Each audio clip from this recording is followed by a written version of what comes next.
শুভ সকাল আমার প্রিয় পরিবার। তোমরা হয়তো ভাবছো প্রতিদিনে আমি একটাই শাড়ি পরে আছি, তাই না? আর আমার কি কোনো কাপড় নেই, কি প্রতিদিন একটাই ভ্লগ দিচ্ছি, এরকম হয়তো তোমরা ভাবছো। কারণটা কি বলো তো? আমি যখন বাড়িতে আসি, মেদিনীপুর থেকে যখন বাড়িতে আসি, তখন কিন্তু আমি এসেছিলাম ভোট দেওয়ার উদ্দেশ্যে। আর যেখানে ভোট দেব সেখানে সেই স্কুলটা হচ্ছে আমার বাড়ি থেকে 2 মিনিটের রাস্তা।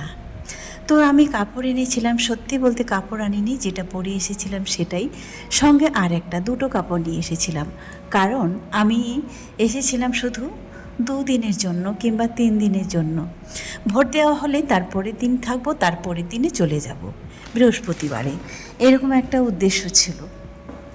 সেই নিয়েই কিন্তু আমি বাড়িতে এসে ঢুকেছিলাম। কিন্তু যখন ভোট দেওয়া হলো, যখন ভোট দিলাম, যখন বাড়ির পরিস্থিতিটা দেখলাম, সব কিছু মিলিয়ে যেন কেমন পুরো প্ল্যানটাই যেন ভেস্তে গেল, সব কিছু যেন এলোমেলো হয়ে গেল। তাই প্রতিদিনে একটাই কাপড় পরে যেখানেই হোক যাচ্ছি। আর হ্যাঁ, আমাকে কিন্তু এখানে এসেও কিন্তু রোজ যেতে হয় বাইরে, আর এই একটাই শাড়ি পরি, কারণ হুট করে এখন আবার কোথায় কিনতে যাব শাড়ি, তাই না? দেখো, ঘরের কাজ যখন হচ্ছে, ওই ইট ভাটাতে গেলেও কিন্তু আমাকেই যেতে হচ্ছে। সিমেন্টের বালি রড, এই দোকানে গেলে কিন্তু আমাকেই যেতে হচ্ছে, আমি আছি। কারণ রিয়ার বাবা হচ্ছে ভোট দিয়েই 2 দিন পরেই সে চলে গিয়েছে। ভোট দিল, তারপরের দিন থেকে তারপরের দিনে সে চলে গিয়েছে। তাহলে এবার তো সব কিছু মিলে আমাকেই করতে হচ্ছে, তাই না?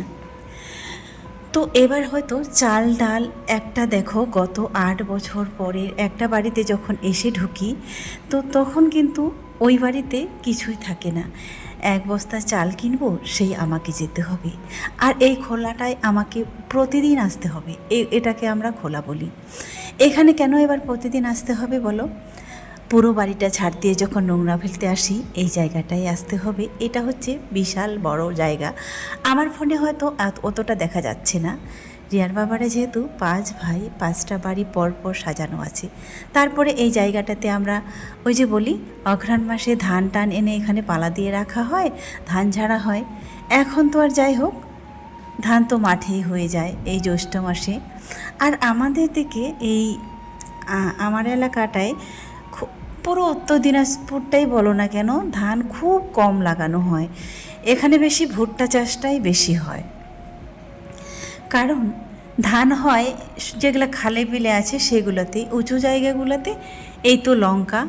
আবার সব কাজ সেরে এসে লঙ্কাও নিতে আসলাম। ভাবছি আর কিনবো না, এই লঙ্কাগুলাই তুলে খাবো। আর কাঁচা লঙ্কা খেলে তো সব থেকে বেশি ভালো। শুকনো লঙ্কা যেহেতু কিনতে হয়, থাক, ওটা আর খাবোই না। আর এই তো আবারও আজকে এরা চলে এসেছে। জামাইকে পাঠাবো একটু দোকানে পাঠাবো, এই জন্য যেমন প্লাস্টিক লাগবে, ব্রাশ লাগবে, আরও কত কী লাগবে, রশি লাগবে, এই সমস্ত কিছুই কিন্তু জামাইকে ডেকে, যেটা হয়তো হুটহাট করে লেগে যায়, সেটা আনার জন্য পাঠাই, যেটা আমি পারবো না আর কি, সেটার জন্য এই তো এসেই খেলা শুরু করেছে। আর এই যে ডিমগুলো দেখতে পাচ্ছ তোমরা, 2জন মজুর ডেকেছিলাম, তাদেরকে বলেছিলাম এই বালিটা সরিয়ে ঘরে দিবে মেঝেটাতে। তো যখনই তারা বালিটা খোঁড়া শুরু করছে, তখনই বের হলো এক ডালার মতো, মানে কি বলবো, সাপের ডিম। এগুলো যেগুলো দেখতে পাচ্ছ, এগুলো হচ্ছে সাপের ডিম।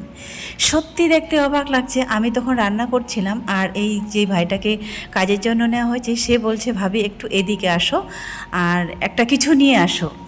তো আমি বললাম যে ও তো আবার প্রায় ইয়ার্কি করে, তো আমি ভাবলাম সত্যি মনে হয় ইয়ার্কি করছে। তারপরে এসে দেখলাম সত্যি তো এই পলিথিনটা দেখতে পাচ্ছ, এটাই মনে হয় এক বেগ, মানে এক চিকচিকা ডিম হয়ে গেছিলো। ডিমগুলো আমি গুনতে পারবো না, 60 থেকে 100টার মতো ডিম হবে। তো যাই হোক, কেমন দেখতে অবাক লাগছে বলো তো? এইটা হচ্ছে ঘর, এটা আমার কিচেন ছিল, এখানে বালুগুলা রেখেছিলাম। তো দেখো, একটা বাড়িতে আমরা নেই, মানুষ নেই, তাই সাপের বসবাস। সত্যি দেখে ভয়ও লাগে, আবার অবাকও লাগে।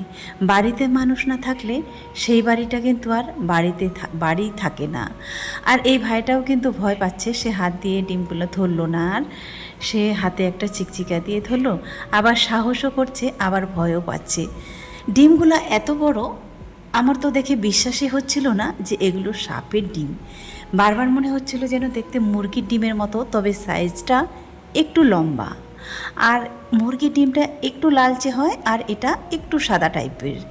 মুরগি তো আমি বাড়িতে মানে পেলেছি অনেক, যেমন দেশি মুরগি, হাঁস এগুলো কিনে খেতে হতো না। তারপরে ওই ডিমগুলো পলিথিনে করে বাইরে নিয়ে গেলাম। অনেকেই বলেছিল যে কোদাল দিয়ে পুঁতে দিতে হতো। এত কাজ বন্ধুরা, বিশ্বাস করো বিরক্ত হয়ে গেলাম। তারপরে ডিমটা আমি পুকুরে ফেলে দিয়েছি। পুকুরে ফেলে দেওয়ার পরে তারপরে একটা দাদা এসে বলছে, তুমি ভুল করলে, এটা কেন করলে? আরও মিস্ত্রি ছিল বাড়িতে, তারাও বলছিল যে তুমি এত বড় ভুল কেন করলে, এই ডিমগুলো কিন্তু আবার সাপ ফুটে বের হবে। তারপরে আমার মনে হলো আচ্ছা একটা ডিম ফাটিয়ে দেখি তো।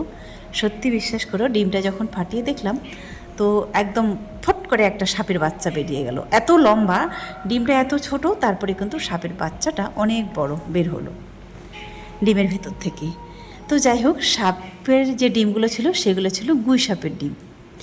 এই তো তারপরে হচ্ছে রাজিয়া মানে বাগান থেকে আম পেড়ে নিয়ে আসলো, খেতে বসেছি।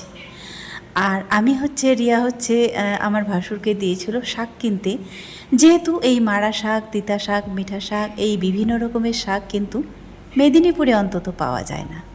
এটা হচ্ছে টিবুল পাড়, আর এটা হচ্ছে আমাদের ভেতরে যাওয়ার এই মেন গেট, এইখানেই বসেছি। আমি ভাবছি যেহেতু কালকে সকাল সকাল রান্না করতে হবে, আজকে সন্ধ্যাবেলায় শাকগুলো ছাড়িয়ে রাখি। আর এই শাকগুলো আজকে এনেছি হাট থেকে। আর এই যে এটা হচ্ছে ঢেঁকি শাক, এটা তো আমি এনেছি সকালবেলা বাজার থেকে, দুর্গাপুর বাজার থেকে। অনেকেই জিজ্ঞেস করো কোথায় যাচ্ছ, তো আমাদের আমি মার্কেট করার মতো একটু দূরে কিলোমিটার হবে, আমি আমার আইডিয়া নেই, বলতে পারবো না। দুর্গাপুরে আমি বাজার করলে চলে যাই দুর্গাপুরে। এটা হচ্ছে টাউন এলাকার বাজার। আর হাট তো মেয়েরা গ্রামে যায় না, তোমাদের আগেও বলেছি, এখনও বলেছি, আর এখনও বলছি, হাট কিন্তু মেয়েরা খুব কম যায়, আর আমি তো যাই না।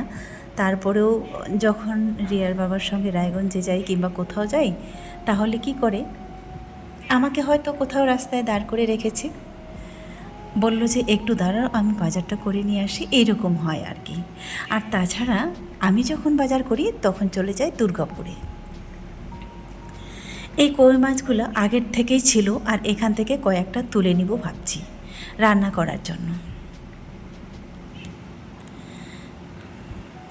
এটা হচ্ছে রায়গঞ্জের দৃশ্য। আমি গিয়েছিলাম যখন রায়গঞ্জে, তখন এই ব্লগটা একটু করা হয়েছিল, কারণ রিয়ারা তো মেদিনীপুরে বড় হয়েছে, তাদের শহর কিন্তু এটাই তাদের শহর।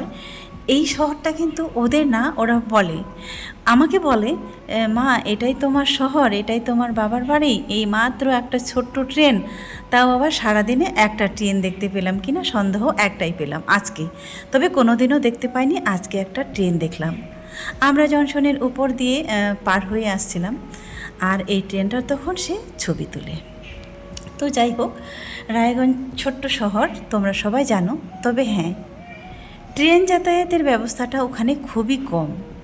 এই ট্রেনটা সম্ভবত যাচ্ছে কাটিহার, আর এটা কাটিহার লোকাল, সব লোকালেই বলতে গেলে চলে। এখান থেকে কুলিক এক্সপ্রেসটা পাওয়া যায়, আর কাটিহার এক্সপ্রেসটা, দুটো। শিলিগুড়ি যাওয়ার একটা ট্রেন আছে, যেটায় উঠে আমি কোচবিহার গিয়েছিলাম প্রিয়ার বাড়িতে, সেটা সকাল 6টায় পাওয়া যায়।